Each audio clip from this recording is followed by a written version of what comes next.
All right, let's read Mr. Richardson's notes on this. So talking about these 7 years for Israel, he reminds us that the specific Hebrew word used in this verse that is translated merely as 7 is Shavua, and I confirm that as someone who can read the original Hebrew. Yes, it is Shavua, and this word Shavua literally means a week, but can mean either a week of days or a week of years. It just means 7, and it is the word that we say in Hebrew for week. The plural would be Shavuot. You're familiar with that particular festival in Judaism. Shavuot means the weeks, literally means weeks, as in plural. Shavu plus the suffix ot, pronounced ot, not ot. Shavuot, coming from the root word shavua, like Mr. Richardson just mentioned. So he continues. He says, in Hebrew thought, a 7-year period is similar to our decade in English, the way we kind of interact with a unit of time that is easy to describe because of its compact representation and the way our numbers in English are broken down into units of 10 conveniently. We use tens. We use units of 60 for our times, right? 60 seconds, 60 minutes, 60 seconds in an hour, 60 seconds in a minute, 60 minutes in an hour. And then we also have units of 10, right? Which are easily make up our counting system. 10 tens equals 100, 100 tens equals 1,000, and we keep going like that. Well, in Hebraic thought, sevens is a very convenient way to break down certain time frames. So he goes on to say that we in the West tend to measure years through a decimal system based of increments of tens. If I would just read him instead of going ahead, we would see this. He goes on to say that while we measure days in terms of 7, i.e. a week. So that's where we get the biblical week is from the Bible. It's where we get our own week. I believe it's directly from the Bible. So he continues, the Hebrews measured both days and years in increments of 7. The word translated as 7 in Daniel 9:27 that we just read is referring to 7 years. This is, he says, the specific amount of time that the Antichrist will set for his peace treaty with Israel. And I might add, it's entirely possible that when the time comes when the Antichrist announces his dealings with Israel and her hostile neighbors so that he can formulate some form of non-aggressive pact, treaty, or whatever agreement, stop firing at each other, stop shooting bombs at each other, etc., etc.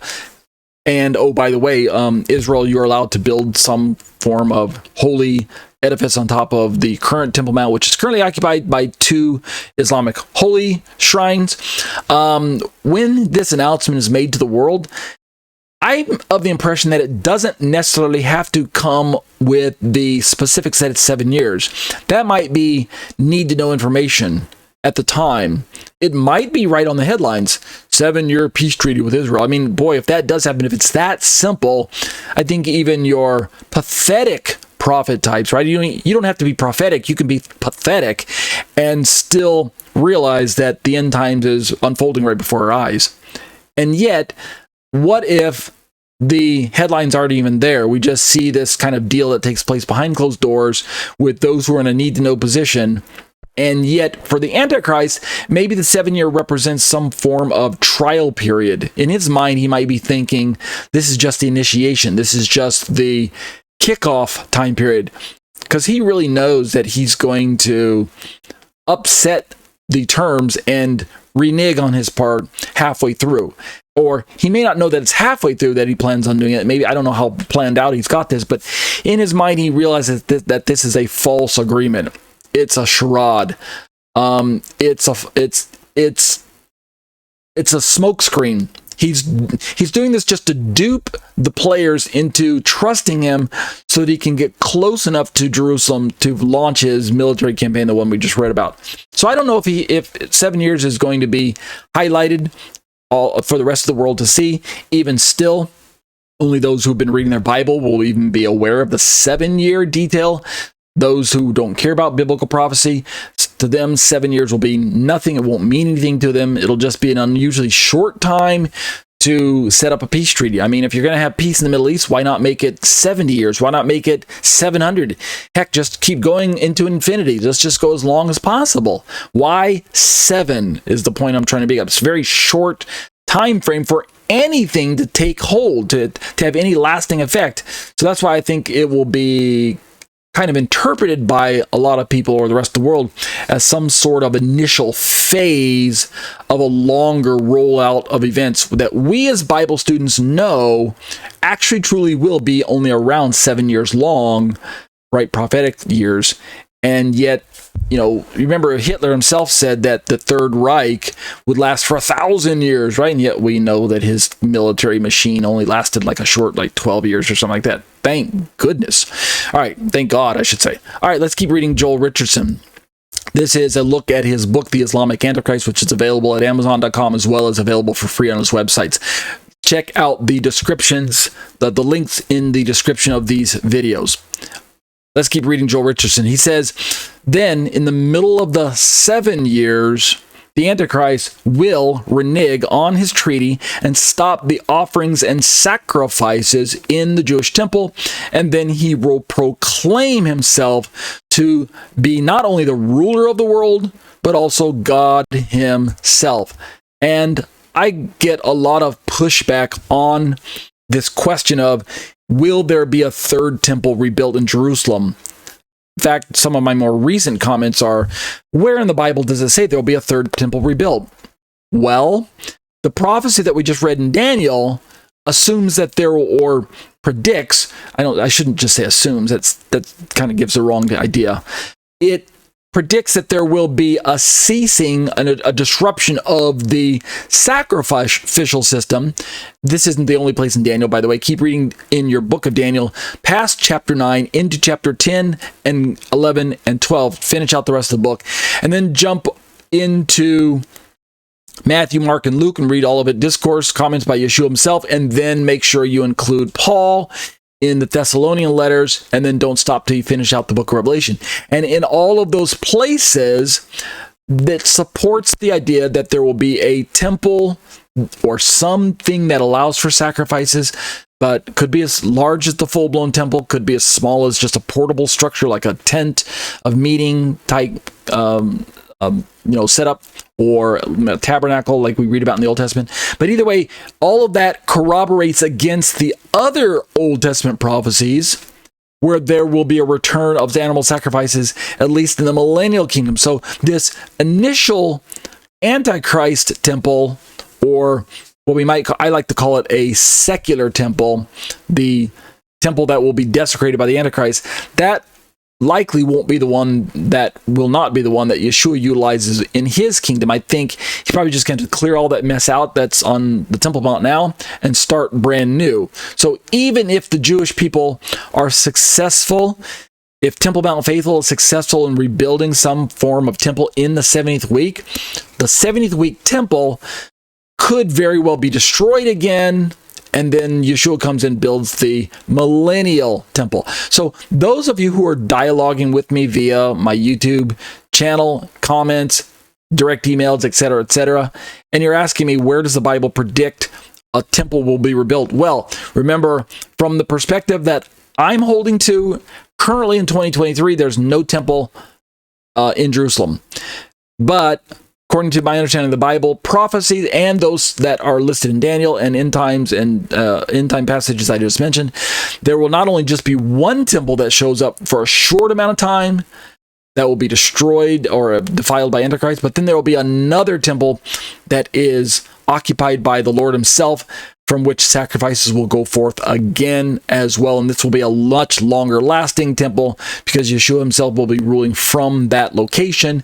Therefore, its duration is at least 1,000 years, or perhaps it'll extend into the millennia or into the eternal state. We don't know yet. Nevertheless, those are the places where I'm directing you to look. If I don't get back to your comments right away, then go back and you're listening to these podcasts and watching these videos, and I hope you can see that it appears that there should be some temple structure built that will facilitate sacrifices. Let's keep reading Joel Richardson. He talks about how that in Isaiah, the prophet makes mention of this covenant right? He calls it a covenant of death. We're going to read. And he rebukes Israel for making it. He actually refers to it as a covenant with death in Isaiah 28, 14, and 15. And we say covenant of death because if you go back and read those passages in Isaiah, Israel is saying to themselves, right, since invasion is imminent, right, we're talking about Israel. Ancient Israel went through 2 invasions. One of the invasions swooped down from Assyria from the north and scooped up the northern tribes of Israel in the 700s BC. And then less than 200 years later, or very close to around 200 years later, Babylon overthrew Assyria and used their military power to come down into Israel and scoop up the rest, which is Judah in the south. And when that happened in the 500s of ancient BC in Israel, like around in the 580s, 586 or something around there, when that happened, Israel had to contend with the idea that, what are we going to do? Are we going to trust in our own military power? Are we going to trust in God to deliver us? You know, Jerusalem had yet to be sacked by a Gentile world power. Never before had she been besieged by a Gentile power. Even during the Assyrian siege 200 years earlier, Jerusalem survived. And yet Jerusalem was now under threat. And what did they say? They decided not to trust in God. Indeed, the invasion itself, the exile, was part of God's punishment against Israel for her penchant lust for idolatry and playing the harlotry with all these false gods and things like that, the idols around her, the gods of the nations. So she, in her blindness, was not trusting in God. So what did she do instead? She said, let's trust, I'm paraphrasing, let's trust other groups around us. Let's make a pact with Egypt and maybe they'll protect us. When the scourge comes upon us, let's just trust the fact that we're not going to suffer death. So we're going to we're going to kind of, and this is kind of a weird way to put it, but we're going to trust in death that he won't take our lives. We're going to make a pact and a covenant with death not to kill us, not to destroy us, not to take our livelihood away and to destroy us, to exile us, etc., like happened to our northern brothers. And so they make this pact and covenant with death.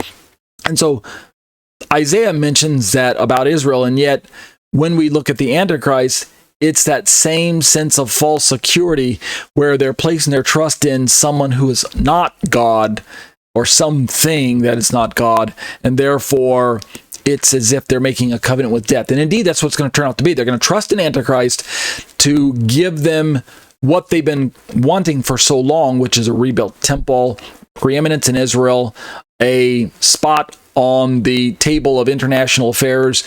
Jerusalem will kind of be a jeweled city, as it were, probably decked out, maybe even similar to the description of Mystery Babylon in the book of Revelation, chapter 17, etc.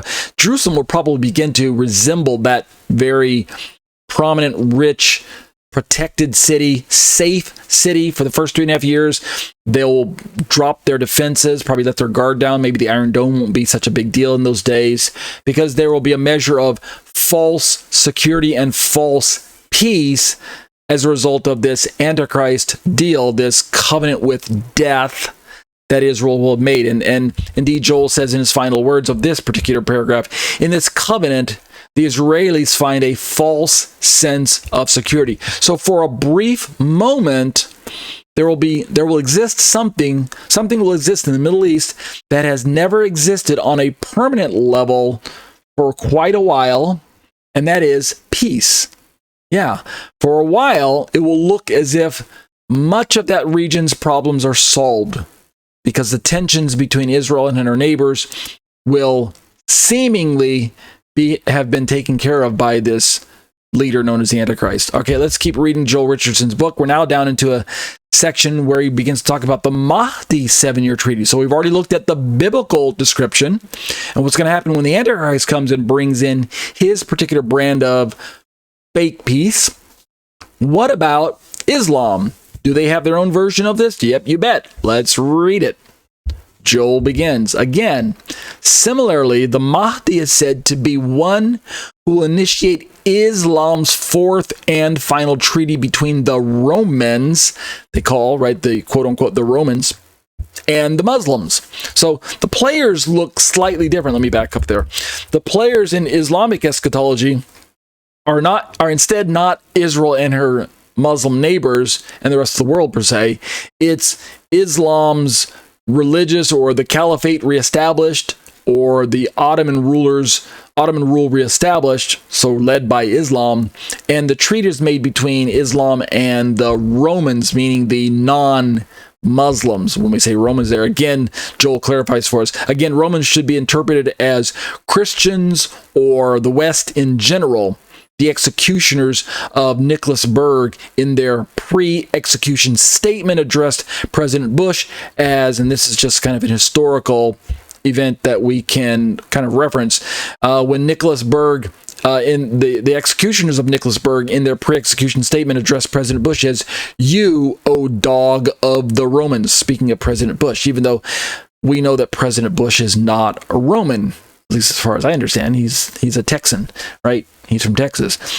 He's American, right? I think I got that right. So, interestingly, Joel Richardson says, interestingly enough, this fourth treaty in Islam is said to be made with a descendant of Moses' brother Aaron, the priest. And this is also an interesting parallel, as we're going to begin to talk about Islam and this treaty between Islam and a priestly figure, someone who's a descendant of Aaron's lineage, the Kohanim, the priests. In our look at the non-Muslim Antichrist model that we looked at a while back, where we looked at Robert Ben Campen's Antichrist, right? Antichrist for Robert Ben Campen, if you remember. The primary prototype of Antichrist that we borrowed was Antiochus Epiphanes. And if you remember from the story, you probably don't, so I'm just reminding you, but history confirms this. Antiochus Epiphanes, when he made his way into Jerusalem and he was dealing with Jewish people of that day concerning how he might establish his stronghold there in the Middle East, dealings with Egypt and other surrounding people groups. If you remember, there were two prominent Jewish priests who were also willing to work with him in helping him to achieve his goals. So they were bribed, they were corrupted, and they were wicked in their allowing to the Antichrist to allow Antiochus to establish, set up shop, set up rule in Jerusalem. They were willing to be bribed and to accept riches for their participation in his plannings and schemes and things like that. So I find that kind of be an interesting parallel that history's already given us, that this Antichrist figure, Antiochus, had already begun to establish these dealings with religious Jews, particularly of the lineage of Aaron, so from the priestly order. So we're seeing this again according to the Islamic model. Joel Richardson fills in these details for us. Such a descendant would be a Kohanim, right? A Kohen. That is to say, he would be a priest. Only Kohanim, which is the Hebrew word for priests, as in plural, the singular is Kohen. Only Kohanim are allowed among Jews to officiate the priestly duties of the temple. So since we're talking about the temple and its precincts, and we're talking about establishing some sort of agreement that will allow religious activities to resume among Israel's priestly interested, right, among religious Jews who are in favor of constructing a temple and resuming animal sacrifices. I say that because there are a good number of Israelis and non-religious Jews who are opposed to that. Even within the Orthodox sect of Judaism, in many places of Israel, there is opposition to a rebuilt temple in Jerusalem and a re-establishment of the animal sacrifices, even though that doesn't seem to make sense to your average non-religious Jew or non-religious or religious Christian, biblical Christian. Like, you're thinking, well, wouldn't you want that? I mean, that's what the Bible describes, but it's a big political mess over there. So Joel talks about this. He says this is important in light of the fact that many Christian prophecy teachers and theologians have speculated that the treaty that the Antichrist will initiate with Israel will include an agreement to allow the Jews to rebuild their temple. Again, I get a lot of pushback on this because on the one hand, I'm not saying that this 70th week or 7-year temple, I'm trying to figure out which name to call it, third temple if you want to call it that, meaning Messiah's temple would be the fourth temple, I guess, Ezekiel's temple. I'm not saying definitely that there's going to be a temple structure. I'm simply saying that there will be something that allows for sacrifices to be resumed. So the temple is not a sure deal, but the sacrifices are. And it appears to be that the biblical requirement for the sacrifices is that there be some structure that's as small as a tent of meeting or a tabernacle type structure, but as large as a full-blown temple or something like that. So when we consider that Christianity has an aversion to returning to animal sacrifices based on their understanding that Jesus is the final sacrifice for sin, I can understand why there's a pushback by many within Christian circles, a pushback on agreeing that there would be some form of rebuilt temple. On the one hand, you have to remember that we're dealing with apostate Jews, Jewish people who have rejected Jesus and who are going to simply embrace any program that allows them to bring in some form of temple and temple structure, at least for those types of Jews who are looking for that.